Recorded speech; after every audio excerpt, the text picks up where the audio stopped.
मैं कहूँगा हर उस शख्स की जित है जिन्हें दिल तो बैठ के ये दुआ की भई ये अंदोलन की जित होनी चाहिए। बेशक वो आया या नहीं आया, साडी यही है स्टेटमेंट कि इन्हां कानूनां नूं जे तुसीं बयान दे दित्ता उहनूं इंप्लीमेंट करो। जिवें सैशन बुला के अगे तुसीं ये रद्द कीते कानून लिआंदे सन, उवें ही इन्हां नूं रद्द करो। मैं तो पहले स्टेजां तो अनाउंस करता रहा और साडी ये पहली शर्त है कि जिन्ने हुण तक NIA ਦੇ ਨੋਟਿਸ, ਉਹ ਚਾਹੇ ਸਿੰਗਰ ਵੀਰਾਂ ਨੂੰ, ਚਾਹੇ ਸਾਡੇ ਕਈ ਪ੍ਰੈਸ ਵਾਲੇ ਵੀਰਾਂ ਨੂੰ ਵੀ ਆਏ NIA ਦੇ ਨੋਟਿਸ, ਉਹ ਨੋਟਿਸ ਚਾਹੇ ਲੰਗਰਾਂ ਵਾਲੇ ਵੀਰਾਂ ਨੂੰ NIA ਦੇ ਨੋਟਿਸ, ਉਹ ਸਾਰੇ ਦੇ ਸਾਰੇ ਵਾਪਸ ਕੀਤੇ ਜਾਣ। ਪਰਚੇ ਜਿਹੜੇ ਦਰਜ ਕੀਤੇ ਉਹ ਰੱਦ ਕੀਤੇ ਜਾਣ। ਤੇ ਅੱਜ ਵੀ ਭਾਰਤ ਦਾ ਪ੍ਰਧਾਨ ਮੰਤਰੀ ਵੀ ਗੁਰਪੁਰਬ ਤੇ ਸਪੈਸ਼ਲ ਇਹ ਐਲਾਨ ਕਰ ਰਿਹਾ। ਤੁਹਾਨੂੰ ਲੱਗਦਾ ਵੀ ਜਿਹੜੀ ਇਹਦੇ ਪਿੱਛੇ ਸਿੱਖੀ ਦੀ ਸਪਿਰਿਟ ਸੀ ਉਹਨੂੰ ਪ੍ਰਧਾਨ ਮੰਤਰੀ ਨੇ ਵੀ ਸਮਝਿਆ ਵੀ ਇਹ ਸਿੱਖ ਜਿਹੜੇ ਆ ਇਹਨਾਂ ਦਾ ਇਤਿਹਾਸ ਇੱਥੇ ਸਾਰੇ ਦੁਨੀਆ ਜਾਣਦੀ ਹੈ। ਤੁਹਾਨੂੰ ਲੱਗਦਾ ਵੀ ਉਹ ਵੀ ਫੈਕਟਰ ਕੰਮ ਕੀਤਾ? ਬਿਲਕੁਲ ਬਿਲकुल ਪਤਾ ਹੈ, ਪ੍ਰਧਾਨ ਮੰਤਰੀ ਨੂੰ ਪਤਾ ਹੈ ਕਿ ਇਹ ਤਾਂ ਸ਼ੁਰੂਆਤ ਹੈ। ਹੁਣ ਲੋਕਾਂ ਨੂੰ, ਸਾਡੀ ਨੌਜਵਾਨ ਪੀੜ੍ਹੀ ਨੂੰ ਪਤਾ ਲੱਗ ਗਿਆ ਕਿ ਆਪਣੇ ਹੱਕਾਂ ਲਈ ਕਿਵੇਂ ਲੜਨਾ। 1 ਸਾਲ ਤੋਂ ਬੈਠੇ ਆ ਨਾ, ਲੜ ਰਹੇ ਨਾ, ਸ਼ਹਾਦਤਾਂ ਵੀ ਹੋਈਆਂ ਫਿਰ ਵੀ ਲੜ ਰਹੇ ਆ।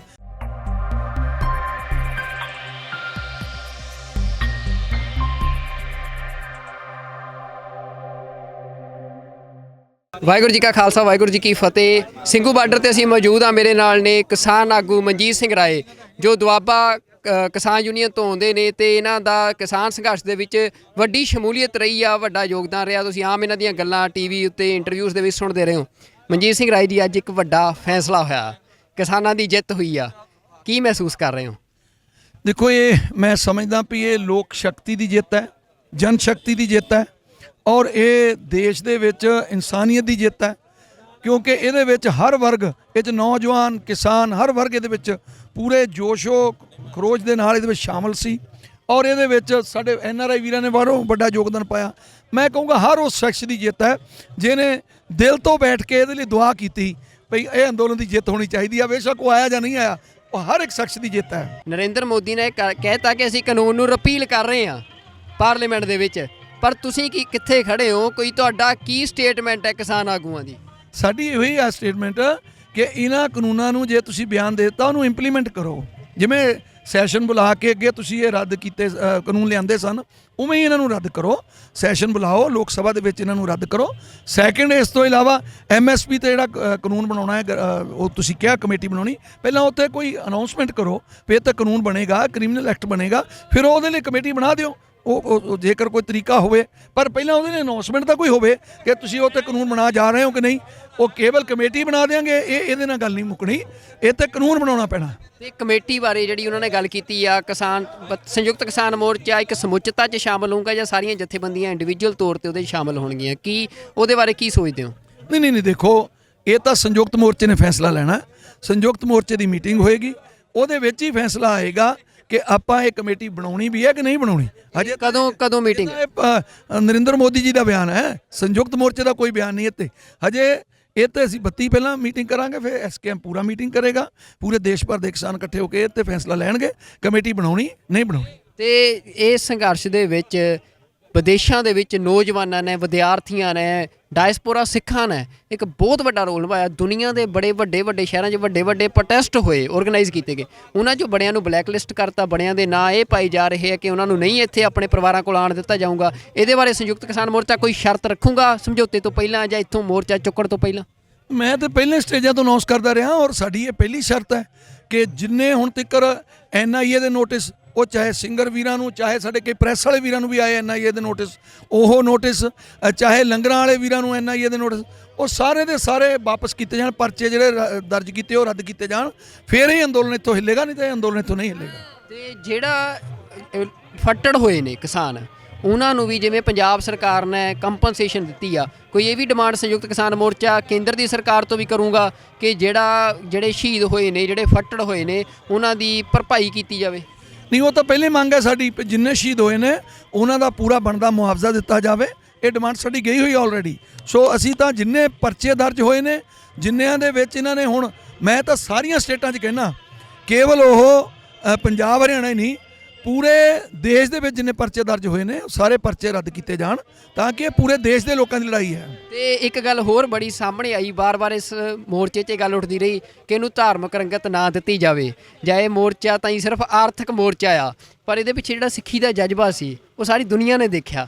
ਤੁਸੀਂ ਵੀ ਕਈ ਵਾਰ ਗੱਲਾਂ ਵੀ ਇਸ ਪੱਖ 'ਚ ਕਰਦੇ ਰਹੇ ਹੋ। ਤੇ ਅੱਜ ਵੀ ਭਾਰਤ ਦਾ ਪ੍ਰਧਾਨ ਮੰਤਰੀ ਵੀ ਗੁਰਪੁਰਬ ਤੇ ਸਪੈਸ਼ਲ ਇਹ ਐਲਾਨ ਕਰ ਰਿਹਾ। ਤੁਹਾਨੂੰ ਲੱਗਦਾ ਵੀ ਜਿਹੜੀ ਇਹਦੇ ਪਿੱਛੇ ਸਿੱਖੀ ਦੀ ਸਪਿਰਿਟ ਸੀ ਉਹਨੂੰ ਪ੍ਰਧਾਨ ਮੰਤਰੀ ਨੇ ਵੀ ਸਮਝਿਆ ਵੀ ਇਹ ਸਿੱਖ ਜਿਹੜੇ ਆ ਇਹਨਾਂ ਦਾ ਇਤਿਹਾਸ ਇੱਥੇ ਸਾਰੇ ਦੁਨੀਆ ਜਾਣਦੀ ਹੈ, ਤੁਹਾਨੂੰ ਲੱਗਦਾ ਵੀ ਉਹ ਵੀ ਫੈਕਟਰ ਕੰਮ ਕੀਤਾ? ਬਿਲਕੁਲ ਬਿਲਕੁਲ ਪਤਾ ਹੈ, ਪ੍ਰਧਾਨ ਮੰਤਰੀ ਨੂੰ ਪਤਾ ਹੈ ਕਿ ਜਿਹੜੀ ਇਹ ਕੌਮ ਹੈ ਇਹ ਮਰ ਤੇ ਜਾਣਗੇ ਪਰ ਪਿੱਛੇ ਨਹੀਂ ਹਟਣਗੇ। ਇਹ ਤਾਂ ਇਹਨਾਂ ਦੀ ਗੱਲ ਮੰਨਣੀ ਪਊ। ਅੱਜ ਤੱਕ ਜੇਕਰ ਬਾਰਡਰਾਂ ਤੇ ਰਾਖੀ ਕੀਤੀ ਇਸ ਕੌਮ ਨੇ, ਤੁਸੀਂ ਰਿਕਾਰਡ ਕੱਢ ਕੇ ਵੇਖ ਲਓ, ਮੁਗਲਾਂ ਦੇ ਟਾਈਮ ਲੜੇ ਆ ਤੇ ਇਹ ਕੌਮ ਲੜੀ ਮੋਹਰੇ ਹੋ ਕੇ ਬਾਕੀ ਕੌਮਾਂ ਲਈ। ਚਾਹੇ ਆਜ਼ਾਦੀ ਦਾ 1947 ਦਾ ਦੇਖ ਲਓ ਦੌਰ ਜਿਹੜਾ, ਉਹ 'ਚ ਜ਼ਿਆਦਾ ਸ਼ਹਾਦਤਾਂ ਜਿਹੜੀਆਂ ਉਹ ਸਿੱਖ ਕੌਮ ਦੀਆਂ ਨੇ। ਸੋ ਅੱਜ ਜੇ ਅੰਦੋਲਨ ਖੜਾ ਕੀਤਾ ਲਿਆ ਕੇ, ਇਹ ਵੀ ਪੰਜਾਬੀਆਂ ਨੇ ਖੜਾ ਕੀਤਾ ਪਹਿਲਾਂ, ਫਿਰ ਬੇਸ਼ੱਕ ਸਾਰੀਆਂ ਸਟੇਟਾਂ ਆ ਗਈਆਂ। ਸੋ ਇਹ ਜਿਹੜੀ ਕੌਮ ਹੈ ਪਿੱਛੇ ਨਹੀਂ ਮੁੜੇਗੀ। ਅੱਜ ਇਹ ਮੈਂ ਸਮਝਦਾ ਇਸ ਜਿੱਤ ਨਾਲ ਸਾਡੀ ਕੌਮ ਦਾ ਸਿਰ ਉੱਚਾ ਹੋਇਆ, ਪੂਰੇ ਵਰਲਡ ਦੇ ਵਿੱਚ ਉੱਚਾ ਹੋਇਆ। ਔਰ ਇਸੇ ਗੱਲ ਨੂੰ ਸਮਝਦੇ ਹੋਏ ਜਿਹੜਾ ਨਰਿੰਦਰ ਮੋਦੀ ਹੈ ਕਿ ਸਿੱਖ ਸੈਂਟੀਮੈਂਟਲ ਨੂੰ ਕਿਵੇਂ ਜੋੜਨਾ, ਅੱਜ ਗੁਰੂ ਨਾਨਕ ਜੀ ਦੇ ਦੇਵ ਜੀ ਦੇ ਜਿਹੜਾ ਪ੍ਰਕਾਸ਼ ਪੁਰਬ ਸੀ ਉਹਦੇ ਤੇ ਆ ਕੇ ਫੈਸਲਾ ਸੁਣਾਉਣਾ, ਕਿਉਂਕਿ ਕੁਝ ਦਿਨ ਪਹਿਲਾਂ ਦੀਵਾਲੀ ਗਈ ਹੈ, ਕਿਉਂਕਿ ਉਹਦਾ ਇਤਿਹਾਸ ਹੋਰ ਹੈ। ਸੋ ਉਹ ਸਿੱਖ ਸੈਂਟੀਮੈਂਟਲ ਨਾਲ ਜੋੜ ਕੇ ਇਹਨੂੰ ਫੈਸਲੇ ਨੂੰ ਕੀਤਾ। ਬੜੀ ਚੰਗੀ ਗੱਲ ਹੈ। ਚਲੋ ਦੇਸ਼ ਵਾਸਤੇ ਸਮਝਣ ਤਾਂ ਲੱਗੇ ਕਿ ਇਸ ਕੌਮ ਦੀ ਵੀ ਕੋਈ ਵੈਲਿਊ ਹੈ, ਨਹੀਂ ਤਾਂ ਹੁਣ ਤੱਕ ਸ਼ਹਾਦਤਾਂ ਨੂੰ ਹੀ ਵਰਤਿਆ ਗਿਆ, ਹੁਣ ਤੱਕ ਇਹਨਾਂ ਦੀਆਂ ਭਾਵਨਾਵਾਂ ਨੂੰ ਨਹੀਂ ਸਮਝਿਆ ਗਿਆ। ਤੁਸੀਂ ਸ਼ਹਾਦਤਾਂ ਦੀ ਗੱਲ ਕੀਤੀ, ਸੰਤ ਜਰਨੈਲ ਸਿੰਘ ਭਿੰਡਰਾਂ ਵਾਲੇ ਨੌਜਵਾਨਾਂ ਦੇ ਦਿਲ ਦੇ ਹੀਰੋ ਨੇ ਸਿੱਖਾਂ ਦੇ। ਤੇ ਉਹ ਨੌਜਵਾਨ ਜਦੋਂ ਮੋਰਚੇ 'ਚ ਆਉਂਦੇ ਸੀ, ਸੰਤਾਂ ਦੇ ਤਸਵੀਰ ਵਾਲੇ ਝੰਡੇ, ਸੰਤਾਂ ਦੀ ਤਸਵੀਰ ਵਾਲੀਆਂ ਟੀ-ਸ਼ਰਟਾਂ, ਤਾਂ ਬੜੀ ਵਾਰ ਇਹ ਗੱਲ ਨੂੰ ਨੈਗੇਟਿਵ ਪੋਰਟਰੇ ਕੀਤਾ ਗਿਆ ਮੀਡੀਆ ਵੱਲੋਂ। ਤਾਂ ਤੁਸੀਂ ਕਈ ਵਾਰ ਨਾ ਕਿਸਾਨ ਆਗੂ ਆਪਣੇ ਆਪ ਨੂੰ ਉਹਦੇ ਨਾਲ ਤੋੜਨ ਦੀ ਵੀ ਕੋਸ਼ਿਸ਼ ਕਰਦੇ ਕਿ ਨਹੀਂ ਜੀ ਸਾਡਾ ਉਹਦੇ ਨਾਲ ਕੋਈ ਸਬੰਧ ਨਹੀਂ, ਤੁਸੀਂ ਉਹਦੇ ਬਾਰੇ ਕੀ ਕਹਿਣਾ ਚਾਹੁੰਦੇ ਹੋ? ਨਹੀਂ, ਮੇਰੀਆਂ ਤੁਸੀਂ ਸਟੇਜਾਂ ਤੋਂ ਦੇਖ ਲਿਓ, ਮੈਂ ਤੇ ਬਹੁਤ ਵਾਰੀ ਕਿਹਾ ਕਿ ਉਹਨੇ ਸਿਧਾਂਤਾਂ ਦੀ ਲੜਾਈ ਲੜੀ ਹੈ। ਉਹ ਕੀ ਮੰਗਦੇ ਸਨ ਜੋ 1947 'ਚ ਸਾਡੇ ਨਾਲ ਮੰਨਿਆ ਸੀ, ਉਹਨਾਂ ਨੇ ਉਹ ਮੰਗੇ ਸੀ ਵੱਖਰੇ ਅਧਿਕਾਰ, ਉਹ ਆਪਣੇ ਸਿਧਾਂਤਾਂ ਲਈ ਸ਼ਹਾਦਤ ਦੇ ਗਏ। ਉਹਨਾਂ ਨੇ ਕੀ ਨੁਕਸਾਨ ਕੀਤਾ? ਉਹ ਤਾਂ ਪੰਜਾਬ ਲਈ ਮੰਗਦੇ ਸਨ ਵੀ ਜੋ ਤੁਸੀਂ ਅਧਿਕਾਰ ਦੇਣੇ ਸੀ ਉਹ ਨਹੀਂ ਦਿੱਤੇ, ਭਾਈ ਦਿਓ। ਤਾਂ ਸਾਡਾ ਹੱਕ ਬਣਦਾ ਸੀ, ਉਹ ਆਪਣੇ ਹੱਕ ਦੀ ਲੜਾਈ ਲੜਦੇ ਹੋਏ ਸ਼ਹਾਦਤ ਦਿੱਤੀ ਹੈ। ਇਹ ਤਾਂ ਇਹਨਾਂ ਲੋਕਾਂ ਨੇ ਗੁੰਮਰਾਹ ਕੀਤਾ ਪੂਰੇ ਦੇਸ਼ ਨੂੰ ਕਿ ਇੱਕ ਅੱਤਵਾਦੀ ਦਾ ਰੂਪ ਦਿੱਤਾ ਗਿਆ ਸਾਡੇ ਪੂਰੇ ਸਿੱਖ ਕੌਮ ਨੂੰ, ਜਿਹਦੇ ਵਿੱਚ ਸਾਡੇ ਮਹਾਂਪੁਰਸ਼ਾਂ ਨੂੰ, ਸੰਤਾਂ ਨੂੰ ਮੋਹਰੀ ਬਣਾ ਕੇ ਰੱਖਿਆ ਇਸ ਗੱਲ 'ਚ ਵੀ ਇਹ ਬਿਲਕੁਲ ਇਹ ਦੇਸ਼ ਜਿਹੜੇ ਅਲੱਗ ਨੇ, ਇਹ ਲੋਕ ਇਹ ਅਲੱਗ ਸ਼ਾਇਦ ਕੋਈ ਆਪਣੀ ਚੀਜ਼ ਮੰਗਦੇ ਨੇ, ਜਦ ਕਿ ਸਾਡੇ ਨਾਲ ਸਮਝੌਤਾ ਹੋਇਆ ਸੀ ਜਦੋਂ ਭਾਰਤ ਪਾਕਿਸਤਾਨ ਦੀ ਵੰਡ ਹੋਈ ਹੈ, ਪੰਜਾਬ ਦੇ ਵੱਧ ਅਧਿਕਾਰਾਂ ਦੀ ਗੱਲ ਕੀਤੀ ਗਈ ਸੀ, ਉਹੀ ਮੰਗਾ ਸਨ ਉਹਨਾਂ ਨੇ। ਫੈਡਰਲਿਜ਼ਮ ਦੀ ਜਿਹੜੀ ਲੜਾਈ ਸੀ ਉਹਦੇ ਤੇ ਦਰਬਾਰ ਸਾਹਿਬ ਤੇ ਹਮਲਾ ਕਰ ਦਿੱਤਾ। ਤੇ ਹੁਣ ਜਿਹੜੀ ਗੱਲ ਆ ਕਿ ਪੰਜਾਬ ਦਾ ਕਿਸਾਨ ਆ, ਤੁਸੀਂ ਪੰਜਾਬ ਦੇ ਕਿਸਾਨ ਨੂੰ ਰਿਪਰੈਜ਼ੈਂਟ ਕਰਦੇ ਹੋ, ਤੇ ਪੰਜਾਬ ਦੇ ਕਿਸਾਨ ਦੀ ਇੱਕ ਵੱਡੀ ਮੰਗ ਆ ਕਿ ਪੱਛਮ ਦਾ ਲਾਂਘਾ ਜਿਹੜਾ ਆ, ਪਾਕਿਸਤਾਨ ਦਾ ਲਾਂਘਾ ਖੋਲ੍ਹਿਆ ਜਾਵੇ, ਤਾਂ ਹੀ ਪੰਜਾਬ ਦਾ ਕਿਸਾਨ ਵੱਧਦਾ। 3 ਕਾਨੂੰਨ ਨਹੀਂ ਆਉਣ ਤੋਂ ਪਹਿਲਾਂ ਵੀ ਅਸੀਂ ਖੁਦਕੁਸ਼ੀਆਂ ਕਰ ਰਹੇ ਸੀ ਕਿਸਾਨੀ ਦੀ, ਤਾਂ ਅੱਜ ਕਾਨੂੰਨ ਰੱਦ ਹੋਣ ਤੋਂ ਬਾਅਦ ਵੀ ਉਹੀ ਸਥਿਤੀ ਹੋਣੀ ਆ, ਤਾਂ ਉਹ ਲਾਂਘਾ ਖੁੱਲ੍ਹਣਾ ਬੜਾ ਜ਼ਰੂਰੀ ਆ। ਕੀ 32 ਕਿਸਾਨ ਜਥੇਬੰਦੀਆਂ ਇਸ ਕਾਜ ਲਈ ਵੀ ਸੰਘਰਸ਼ ਵਿੱਢਣਗੀਆਂ? ਬਿਲਕੁਲ ਬਿਲਕੁਲ। ਤੁਸੀਂ ਦੇਖੋ, ਇਹ ਤਾਂ ਹੁਣ ਸ਼ੁਰੂਆਤ ਹੈ। ਅਸੀਂ ਬਹੁਤ ਵਾਰੀ ਸਟੇਜ ਤੋਂ ਕਿਹਾ ਕਿ ਇਹ ਤਾਂ ਸ਼ੁਰੂਆਤ ਹੈ। ਹੁਣ ਲੋਕਾਂ ਨੂੰ, ਸਾਡੀ ਨੌਜਵਾਨ ਪੀੜ੍ਹੀ ਨੂੰ ਪਤਾ ਲੱਗ ਗਿਆ ਕਿ ਆਪਣੇ ਹੱਕਾਂ ਲਈ ਕਿਵੇਂ ਲੜਨਾ। 1 ਸਾਲ ਤੋਂ ਬੈਠੇ ਆ ਨਾ, ਲੜ ਰਹੇ ਨਾ, ਸ਼ਹਾਦਤਾਂ ਵੀ ਹੋਈਆਂ ਫਿਰ ਵੀ ਲੜ ਰਹੇ ਆ।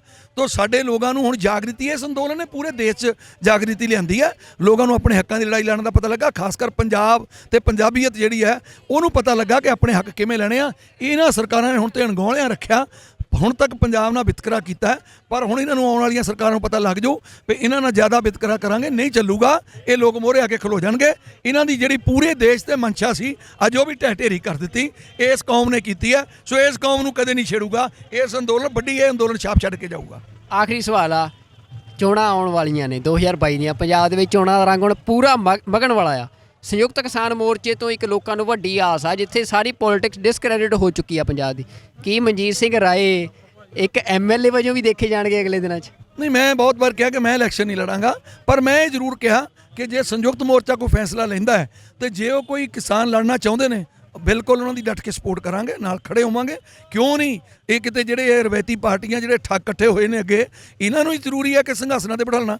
ਕਿਉਂ ਇੱਕ ਕਿਸਾਨ ਦਾ ਪੁੱਤਰ ਨਹੀਂ ਬੈਠ ਸਕਦਾ? ਹੋਊਗਾ, ਆਉਣ ਵਾਲੇ ਸਮੇਂ ਸਾਰਾ ਕੁਝ ਹੋਊਗਾ, ਪਰ ਸਮਾਂ, ਮੈਂ ਬਹੁਤ ਵਾਰ ਕਿਹਾ, ਵਕਤ ਫੈਸਲੇ ਕਰਿਆ ਕਰਦਾ, ਵਕਤ ਬਲਵਾਨ ਹੈ। ਆਉਣ ਦਿਓ ਸਮਾਂ, ਵਕਤ ਆਉਣ ਦਿਓ, ਉਹ ਆਪਣੇ ਫੈਸਲੇ ਖੁਦ ਕਰੇਗਾ। ਵਿਦੇਸ਼ਾਂ ਦੇ ਸਿੱਖਾਂ ਨੇ ਬੜਾ ਹੀ ਸਮਰਥਨ ਕੀਤਾ TV84 USA ਦੇ ਵਿੱਚ ਸੈਟਅਪ ਆ ਇਹਦਾ, ਤੇ ਤੁਸੀਂ ਅਮਰੀਕਾ, ਇੰਗਲੈਂਡ, ਕੈਨੇਡਾ ਜਾਂ ਹੋਰ ਸਾਰੇ ਯੂਰਪ ਦੇ ਵਿੱਚ ਬੈਠੇ ਸਿੱਖਾਂ ਨੇ ਜੋ ਸਾਥ ਦਿੱਤਾ, ਉਹਨਾਂ ਨੂੰ ਕੀ ਸੁਨੇਹਾ ਦੇਣਾ ਚਾਹੁੰਦੇ ਹੋ? ਮੈਂ ਸਾਡੇ ਸਾਰੇ ਪੰਜਾਬੀ ਭਾਈਚਾਰੇ ਨੂੰ ਕਹਾਂਗਾ, ਇਕੱਲੇ ਸਿੱਖ ਪਰਿਵਾਰਾਂ ਨੇ ਨਹੀਂ ਇਹਦੇ ਵਿੱਚ ਸਾਥ ਦਿੱਤਾ, ਸਾਡਾ ਪੰਜਾਬੀ ਭਾਈਚਾਰਾ ਹੋਰ ਵੀ ਜਿਹੜਾ ਬਾਹਰ ਬੈਠਾ ਸੀ ਉਹਨਾਂ ਨੇ ਵੀ ਸਾਥ ਦਿੱਤਾ।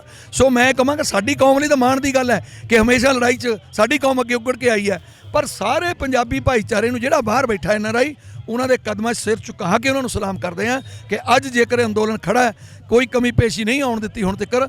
ਉਹਨਾਂ ਵੀਰਾਂ ਦੇ ਸਦਕਾ ਉਹਨੇ ਓਵਰ ਟਾਈਮ ਲਾਏ, ਜਜ਼ਬਾ ਸੀ ਉਹਨਾਂ ਦਾ, ਆਪਣੀ ਜਾਨ ਤੋੜ ਰੱਖੀ ਉਹਨਾਂ ਨੇ ਇਸ ਅੰਦੋਲਨ ਲਈ, ਔਰ ਦਿਨ ਰਾਤ ਫੋਨ ਕਰਦੇ ਸਨ। ਜਦੋਂ ਸੁੱਤੇ ਉੱਠਦੇ ਸਨ ਉਦੋਂ ਚੱਕ ਕੇ ਮੋਬਾਈਲ ਦੇਖਦੇ ਸਨ, ਸੌਣ ਲੱਗੇ ਦੇਖਦੇ ਸਨ। ਇਹ ਸਾਨੂੰ ਦੱਸਦੇ ਨੇ ਵੀਰ ਸਾਰੇ।